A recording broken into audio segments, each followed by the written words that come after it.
Press record.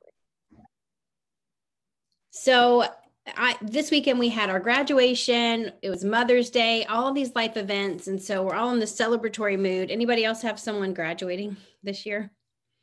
Anybody?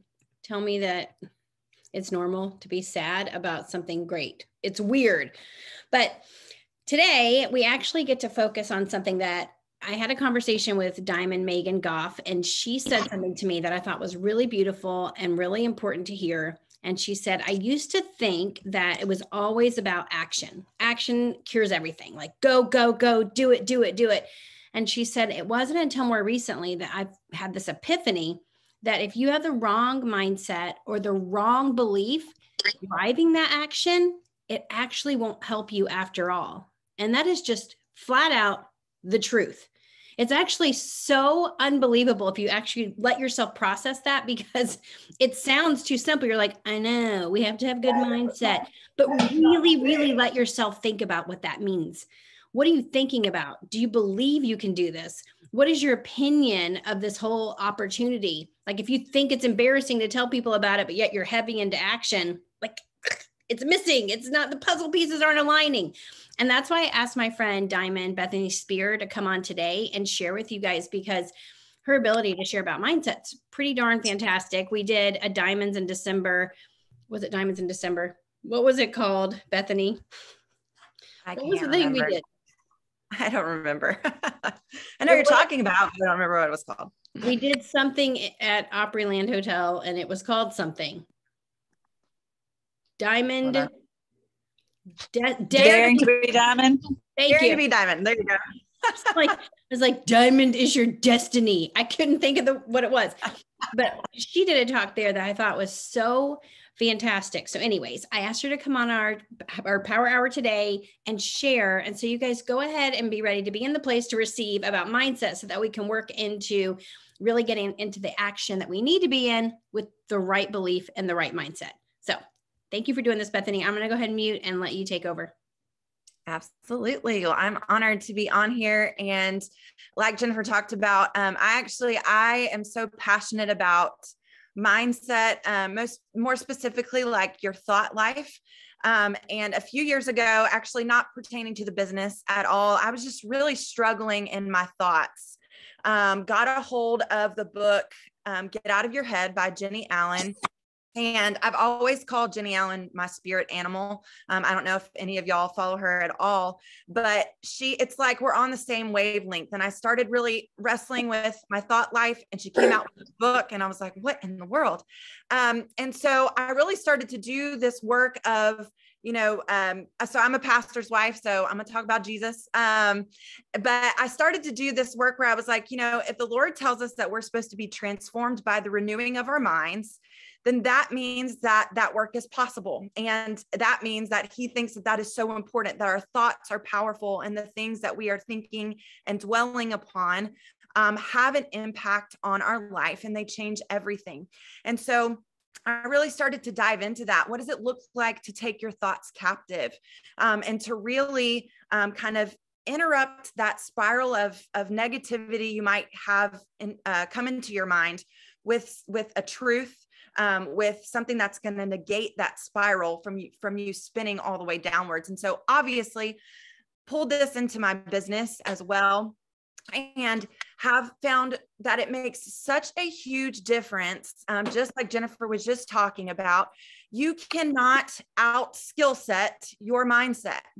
And you can have your to-do list, and you're kind of in a funk, and you're like, well, I'm just going to go out and I'm just going to send these messages because I know that's what I'm supposed to do. And if you do that with the wrong mindset, with the wrong thoughts behind it, let's say you're thinking something like, nobody ever responds to me anyways. I don't know why I'm sending these messages, or nobody's going to want what I have, but I'm just going to send these messages. That is felt and seen through your reach outs, versus I have something that so many people need, and someone out there needs what I have.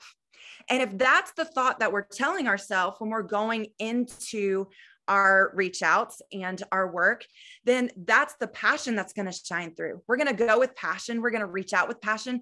We might be more willing to send voice messages because we're so excited, because we have told ourselves, I have something, someone out there today needs what I have, and I'm going to go find them. And that's going to completely change what you're doing. I can tell you, so I have been kind of in a valley in my business over the last 1.5 to 2 years. And I'm just now, my team is right now in massive momentum and we're making a comeback. But it was not my skill set over the last 1.5 that has helped me to stay persistent. It was all my mindset in the valley. And if I hadn't done the mindset work before I got to the valley, then I may not have made it out of the valley. And so what I want to tell you is you have to have an intentional personal growth plan. Something my team does, we have an accountability sheet we fill out every week, and we have personal growth, and it's Monday, Tuesday, Wednesday, Thursday, Friday. And we each write down what we did for personal growth every single day to hold ourselves accountable to that, because it is the driving force behind what we do.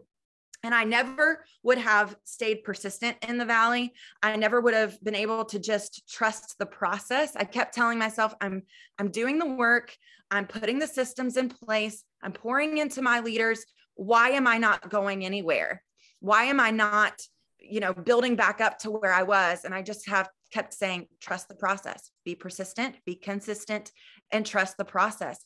And that's what I've done over the last 1.5 years. And so number one, I will tell you, at some point in your journey, whether it's right when you begin or whether it's when you go diamond, you're going to come to a point where you have to face your mindset issues. And it's better. It's kind of like, I don't know if you ever hear people say, don't wait to go to marriage counseling till there's like a major problem in your marriage, right? Like do the consistent work up front to keep your marriage healthy, and to do the work so that when you run into a major issue in your marriage, you've already done some of the work. It's the same thing here. You will run into problems in your business. It will happen. You'll find yourself in a dry season or in a valley. Don't wait till then to do the mindset work, because guess what? You're probably not going to be in the mindset to want to pour into the mindset work. And so what you have to know is that your mindset, your thoughts, all of it are going to impact your results. And so I just really quickly kind of want to show you a little bit of an example of this. So some of y'all have probably heard of the thought model, where it starts with your thoughts impact your feelings, which impact your actions, which impact your results, right? And so I was going through some coaching talking about this. And so our thoughts are simply just a fact, right? So let's talk about our points in our back office, right? Those can produce a lot of thoughts. When we open our back office and we see our points, we might say, oh my gosh, like I am way higher in my points today than I was on this day last month. Or gosh, I should be so much further than this. Why are my points where they are? But here's the deal, is our points literally are just a fact, nothing more and nothing less. They just are what they are. They're a measurement of how many people have currently ordered. They don't mean anything until we put thoughts to those points that we see. And the thoughts that we put towards those points are going to drive our results, because the thought we put towards it is going to give us a feeling. So if I say, gosh, I should be so much further. Why are my points where they are? I am feeling defeated. I am feeling hopeless. I'm feeling a lot of doubt if what I'm doing is working. And so when I'm feeling that way, what's it going to lead me to as far as action goes? Not really wanting to show up and do the work, or only half-heartedly wanting to show up and do the work. And when I'm doing that, what result am I getting? What my thoughts were. Gosh, my points aren't where I want them to be. Why? Because I had that thought, which created a feeling for me, which was the place that I led from my action. And then I got that exact result. And so if you can change that thought in your back, or of your points in your back office, or anything in general, but I'm just using this as an example, practical example. I look at my points and I say, you know what? I'm so much further than I was whenever I might not be where I want to be yet, but I know how to get there and I'm going to get there. And so when I tell myself that, and y'all, I'm preaching to the choir here because this has been the place that I have been for the last year and a half. I'm doing all the things. Why aren't my points moving? And I've had to change my mindset of what I'm telling myself about my points. And so when I say I'm doing all the things, I know what to do, I'm going to get there eventually. What feeling does that create? It creates hopeful and excitement because I know where I'm going. I have vision for where I'm going. And so then how's that going to drive my action? I'm excited and I'm hopeful. And so I'm going out and I'm finding the people and I'm getting in the conversations and I'm sharing about Plexus. And what result is that going to get me? It's going to move my points. It's going to move the needle on my business. Is it always in my timing? No. But when you have that strong mindset, you've done the personal growth, you trust the process and you show up and you're consistent.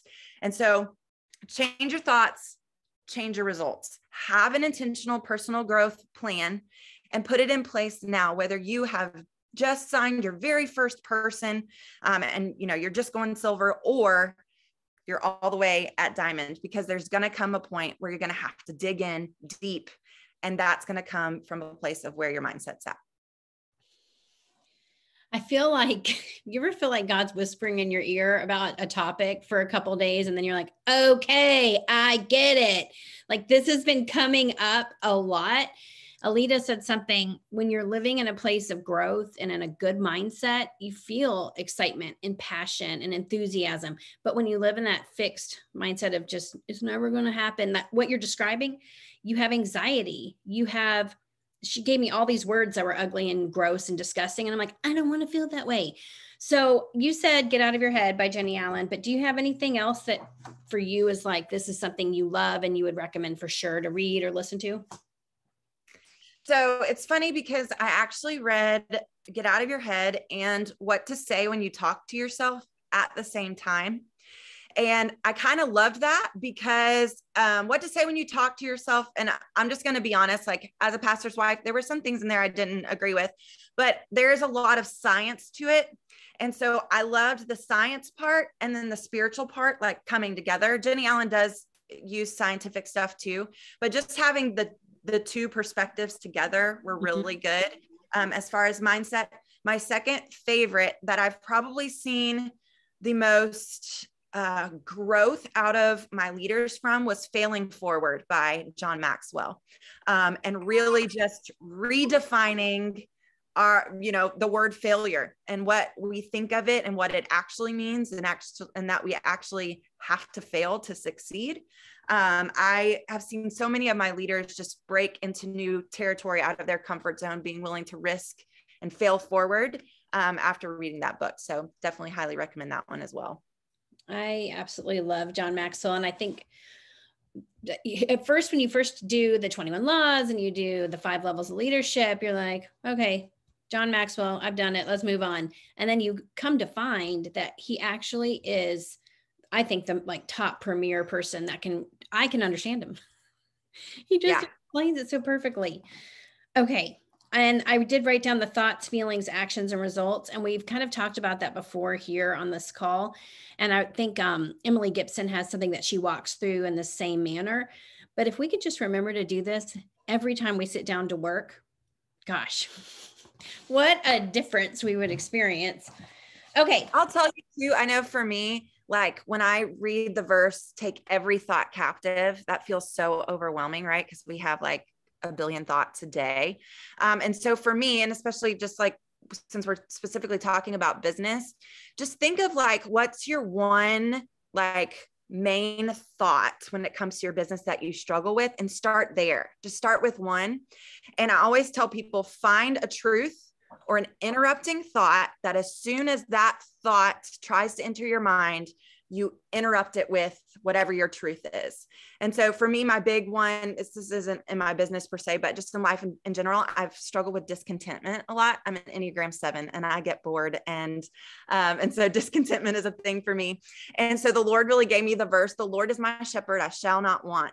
And so whenever I have these thoughts of discontentment start to enter, I say, nope, the Lord is my shepherd, I shall not want. And that's where I interrupt it. And so just start with one. It doesn't have to be every single thought. That can be overwhelming, but find one huge thing that you know you struggle with in your business. Find that truth or interrupting thought, and I promise it'll change everything. That was really good. And I saw really big smiles on people's faces when you said that. It makes me want to ask if anybody feels a little feisty or sassy and they're willing to share, like, what is your one main thought when you think about your business? Does anyone have gumption enough to share what that is? I will. Overwhelming. So it's like, say a sentence. Like when you think of your business, you the sentence that goes through your head, the thought. That growth seems overwhelming. Being responsible for hundreds of people under you, like wanting it and knowing that that's where you need to go is easy for me. I can go, okay, this is what I want. This is where I'm going. Let's do this. But then when I really take the moment to sit back and go, okay, but that's overwhelming. Like I've got, I've built from, I was one of your Daring to Be Diamond girls. That was my first live event. And I was funny because I recognized Bethany and I went back and I am reading my notes that I took when I was listening to her in October, because I took notes from everybody. But I think that it's overwhelming sometimes to think that you have to be responsible for helping these people grow, because when you have your own limited belief in yourself, but yet you're trying to build other people's belief in themselves, because your business is based on other people's belief in themselves. So and if that can be overwhelming. If that's true, if this business is a result of people believing in themselves, and if it's also true that your team is probably going to model the behaviors that you're showing, which maybe is adding to your overwhelm as I'm saying this, but what I'm trying to get to is our belief and our mindset really does serve as a catalyst for how other people are going to be thinking and feeling.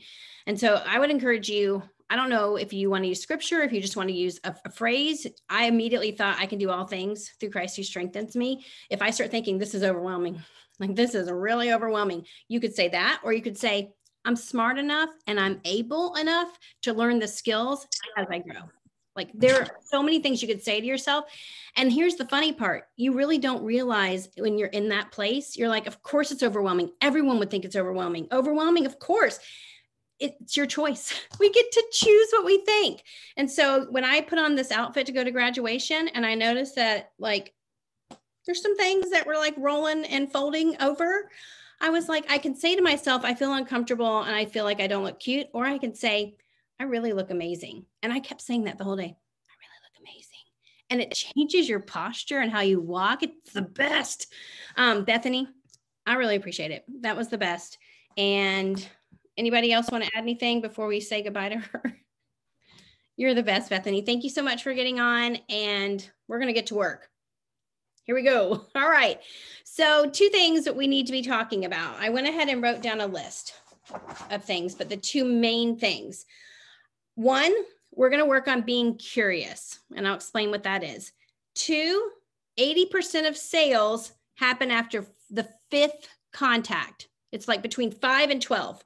And you've probably seen that chart that says, but most people, only 2% of people in sales are willing to get to the 5th contact. So it's there's a disconnect there. So let's talk about being curious. We're going to spend some time going through our social media. And by the way, if all you're seeing are Plexus posts, please, please, please, please, please take the time to go unfollow Plexus people, not unfriend them, not block them, but unfollow them so that your newsfeed starts to fill back up with people that are not already currently in the company. So you're going to go through and you're going to spend time being curious. And what that looks like is this. It's not just a complimentary comment. It's not just a like or a love. It is asking a question. Go through your stories. If you see someone talking about a trip they went on, if you see someone talking about a meal they just made, if you see someone showing their child doing something, ask a question. You're going to spend about 15 minutes being intentionally curious. What that does is open up opportunity for somebody, 1, to be in the best position ever. They get to be the expert. They get to be the person that's talking about themselves. That feels good to them. That creates trust. That creates connection. Number two, what it does when you open up curiosity and you ask questions is it gives you a chance to be able to be in conversation with a person.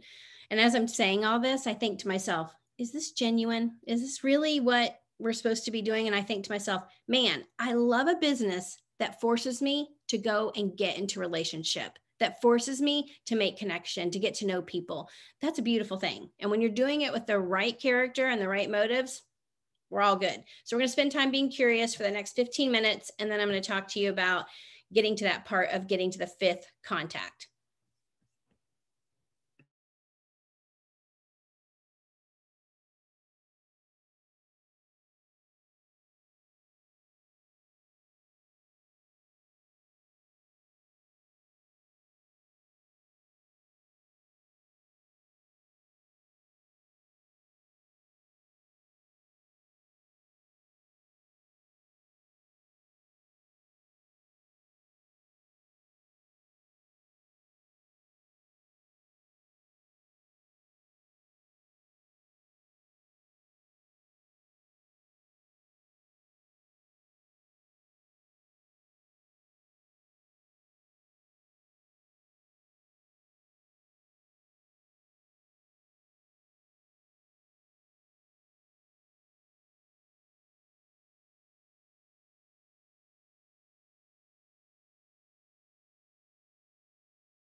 Okay.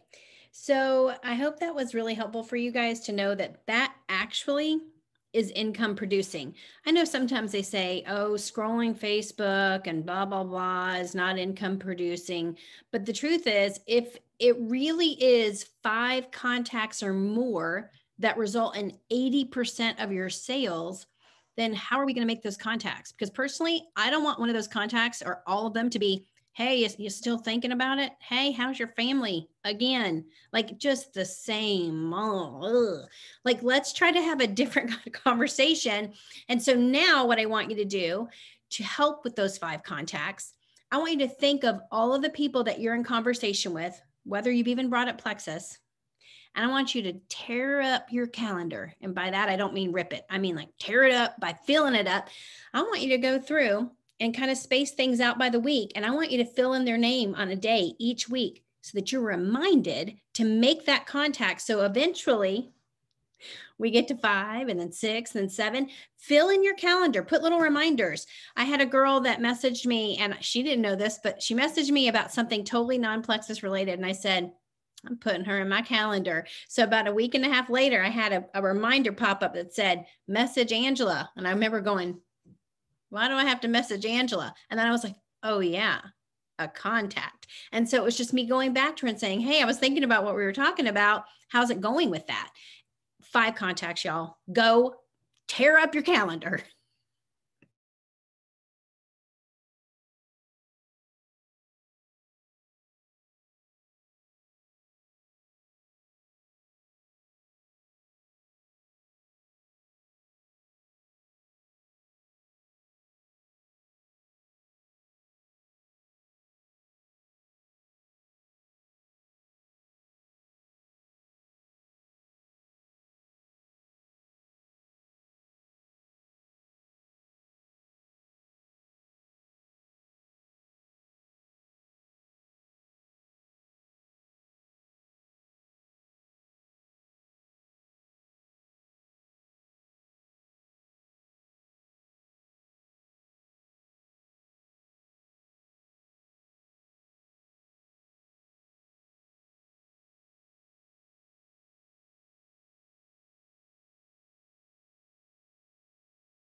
Okay, so let me go ahead and give you guys a little rundown of everything that's planned. I'm sure you guys all have it in your calendar, but we started the mindset challenge today. It's about procrastination and avoidance. So I would definitely have you go watch that video. And then next week we start our IPA challenge. Well, was anyone on the tips from the Portugal earners Zoom? Well, good. Don't watch it yet, because here's what we're doing for the IPA challenge. I broke it down into sections. So there's 5 days worth of watching and actionable items that go with those tips that the people that earned Portugal shared on that Zoom. Don't watch it yet. It'll be like a spoiler. So that's how we're going to do our IPA for next week. This mindset challenge is just leading up to that. But we also will have to be inviting people to a Meet Plexus event Monday night, May 23rd at 7:30 p.m. Had to think about that. And here's what we did. We picked someone that fast started, gold. We picked 2 new emeralds. And then we're still thinking about what diamond we want to use. We're leaning towards Krista Deary because, like I said, she brought the house down. But the goal in this is going to be, you've got people that are in momentum that are so excited. So of course, you know that people are going to be able to feel that. And what we don't want it to be is an emotional event. We also want it to be like, break it down for people. Here's why people need these products. Here's what they're doing for people. And here's how people are making an income from home, sharing clean, non-GMO, amazingly affordable products. So we're trying to make this make sense for people that maybe are looking at these because they want to know what they do health-wise, but then also be introduced to the idea that they can work from home by using a referral link. So it's going to be a really great event. It's going to be a Zoom event, and we'll be inviting people to that for that Monday night. So if you want to, we can spend these last 8 minutes of our power hour. I think it's very important that we work to boost our orders. What that means is you go to people that have already been ordering from you. Of course, if you haven't been sending them thank you cards or anything like that, get on it, because that's so important. But boosting orders means this: you're wanting them to continue to add products to their regimen. Do you order a lot of things from Plexus? Because I know I do. Like, I order pretty much everything consistently except for like the breast check kit and the nerve. Like, I just don't use those 2 things very often. And so why wouldn't we expect somebody to want to add all the things? There's so much. Now, granted, I have 7 people in my family, so we go through it a lot. But this is a really important part of this. I always think of it like this. What if they always liked this, let's say the slim and the lean? They just always really liked it. They're fine with ordering it. But then one month, some friend tells them about something else and they think, you know what? I'm going to trade my funds. I'm going to stop this order for now, and I'm going to order from this girl. I just want to try it. I'm going to stop my spending on Plexus just for this month, which might turn into 2, 3, 4, 5, 6 months. But what if we had already told them about the lemon lime hydrate, or we had already told them about the MetaBurn, and that was like a can't live without product for them? Like, if I don't have my MetaBurn, my husband will leave me and I will not have energy and my children won't be bathed. Like, we need to find the product that makes the person say, this is my forever product, and they don't want to turn off their order. We can't do that unless we're boosting their purchases. So you might want to put in your calendar for the month, I'm going to talk to all of my people about blank, whatever product that is. Ease. That was easy to do last month because we had the Slim and Ease challenge. Next month, I'm going to talk to them all about blank. Body cream may not sound like that's something sexy to you. Who here is like completely, madly, ridiculously in love with body cream? Will you unmute and please shout the glory for the body cream? Kathy, I can tell you're about to tell me. Tell me, Kathy. Yep, I am. So I get really bad sweat underneath my boobs. You know, that sweat right there. And I get a really bad rash, but that takes care of that. I am so glad that we're this close. Sorry. No, but anyway. We're all apparently best friends. Y'all, I love that, Kathy. Thank you. Body cream is amazing. And I sometimes take my kids to the pool and accidentally they get sunburned. I got sunburned at a field day, and it takes every bit of the sunburn away. I don't know how it does it, and I don't really care. It just does, and it's so worth it for the summer. Does anybody else have a body cream testimony? Go for it. Me. I have been going through menopause the last 7 months. Hell on 2 legs. Let me just tell you, if you've never been through it, it's that way. But I've never had trouble with my skin ever in my life. Never a zit, never nothing. But through my T-zone and my hair started getting dry, those areas, I use my body cream on my wet hair when I get out of the shower and in my T-zone. Let me just tell you, people, amazing. I don't know what else to use it for, but if I could afford to just sit in it all day, I would do it. It's amazing. It is amazing. So we went to Hawaii one year and my boys got bad sunburn, which would ruin a trip, right? Like that would be the vacation over. Well, that night we just covered them in the body cream, which completely and utterly ruined the sheets, but that's okay because it's made with charcoal. But they woke up and it was as if the sun had never touched them. I'm telling you, like, it's the most magical thing ever. And then if you didn't know, it really is amazing in your hair. Like don't put it like right here in the front, but we went through this phase where everybody was putting it in their hair and their hair would be like, so is it voluminous? What's the word? I think that's the right word, where you have like massive volume. And so then we had this like company-wide meeting and Tarl Robinson was on and he's like, y'all like my hair? I put body cream in it. And we just thought that was hilarious. But then we went through this phase where people put was it body cream or ease cream? It might've been ease cream. Who was in the company when we went through this phase where everybody rubbed a cream on them? I don't know which one, and then wrapped themselves in a saran wrap. Does anyone remember this? I think that was ease. That was a thing where everybody went on for about 2 months, but whatever we were doing, it made it sell out, which is hilarious. Anyways, all that to say, boost your sales with your people. And I ended up talking for 4 minutes. So I will wrap this up and that can just become part of what you're planning to do. And then I will see you guys on Wednesday. Have a good day.